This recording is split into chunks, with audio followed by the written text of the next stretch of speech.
ఎందుకు వచ్చామని అడిగే అధికారం వాళ్ళకి లేదు.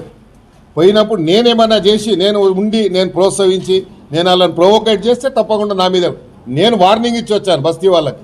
మీరు పొరపాటున కూడా చేయి పెట్టొద్దు, వాళ్ళకి అధికారం లేదు, మనం చెప్తాము, ఎక్కడ చెప్పాలో అక్కడ చెప్తామని చెప్పాను. రైట్ ఫోరంలో చెప్తానని చెప్పాను. ఆపిచ్చి నేనే వచ్చాను. ఇన్స్పెక్టర్ కూడా విట్నెస్ రికార్డు కూడా చేశారు వాళ్ళు కూడా. అవన్నీ తెలుసుకోకుండా సోమోటో కింద కేసు పెట్టారు. కాబట్టి ఇది వ్యక్తిగతంగా పోతున్నది ఇష్యూ. కాబట్టి వ్యక్తిగతంగా ఎంత తీసుకున్నా పర్లేదు. ఇలాంటి ఆఫీసర్ చాలా చూశాను నేను. ఇంకా దీని ఎన్ని కాన్సిక్వెన్సెస్ ఏదున్నా ఎదురిచ్చేవాడిని నేను. గుండె ధైర్యంతో ఎమ్మెల్యే వచ్చినని ఎల్లయ్యగాడు మల్లయ్యగాడు గెలిపిస్తే రాలేదు. ఇట్లా ఉంటే చాలా మందిని చూసినాను. కొన్ని రిజర్వేషన్స్ ఉంటాయి. కొంతమందికి ఏమో ఆ ఉద్యోగం ఇష్టం ఉండదు, ఆ ఉద్యోగం ఇష్టం లేకుండా గిట్లా ఏదైనా చేస్తే తీసుకుపోయి ఇంకేదైనా మంచి పోస్ట్ ఇస్తారు అనుకుంటారు. కొంతమందికి ఏమో డైలీ పబ్లిసిటీ కావాలనుకుంటారు. మా సమస్యల పరిష్కారం కావాలి.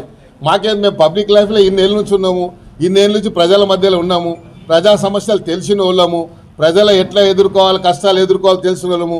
తెలుగుదేశం పార్టీ 19 సంవత్సరాలు అధికారంలో ఉంటే 19 సంవత్సరాలు ఆపోజిషన్ ఎమ్మెల్యేగా పోరాడి చెలో అసెంబ్లీ కార్యక్రమంలో నెత్తులు వలిగి బుల్లెట్లు మా పక్క పైన పోయినా భయపడలేదు. కేసులు అప్పుడు 190 కేసులు పెట్టారు. మేము భయపడ్డామా? ఇప్పుడు మేము భయపడతామా? ఇవన్నీ భయపడేటోళ్ళం కాదు. ఇది అనవసరంగా దీనికి రాజకీయానికి తెరలేపుతున్నారు కాబట్టి. ఎందుకంటే మళ్ళా అనవసరంగా వేరే ఇప్పుడు గుడిసెలు తీసేస్తే వేరే పార్టీలు ఊకుంటారా? ఇప్పుడు మేము జిహెచ్ఎంసీ ఎలక్షన్ పోతున్నాము. ఎలక్షన్ల ముందు ఇలాంటి పనులు చేస్తే ప్రజల దగ్గరికి ఏం ముఖం పెట్టుకొని పోతాం మేము? ఎలక్షన్లో మాకు ఓటేయమని చెప్పి గుడిసెలలో నువ్వు ఏలు పెట్టవద్దు. నువ్వు నాలా మీద ఉంటే తీసేయి. ముఖ్యమంత్రి గారు నీకు అధికారం ఇచ్చాడు. ఎవరైనా ప్రభుత్వ స్థలం మీద కబ్జా ఉంటే నీకు కంప్లైంట్ వస్తే తీసేయి, నీకు అధికారం ఇచ్చాడు. లేదా ఇట్లా పార్కులలో కబ్జా చేస్తే తీసేయి, నీకు అధికారం ఇచ్చారు. కానీ గుడిసెలు ఉండొద్దు, ఈడ అంటరానోళ్ళు ఉండొద్దు, ఈడ ఎస్టీలు ఉండొద్దు, ఎస్సీలు ఉండదు, మాలలు ఉండొద్దు, మాదిగలు ఉండొద్దు అని చెప్పడానికి మీరెవరు? కాబట్టి ఇది ఎస్టీల బస్తీ, ఎస్టీల గురించి కేటాయించిన బస్తీ.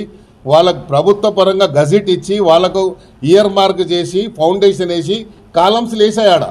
బిల్డింగ్స్ ఆల్రెడీ ఒక స్టేజ్కి వచ్చాయి. వచ్చిన తర్వాత బడ్జెట్ లేక అది ఆగింది.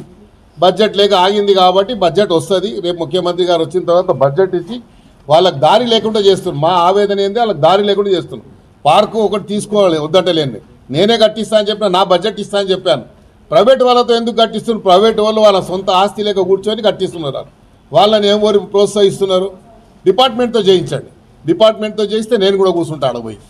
ప్రైవేట్ వాడు ఎట్లా కూర్చొని కట్టిస్తాడు? వానికి ఏం అధికారం?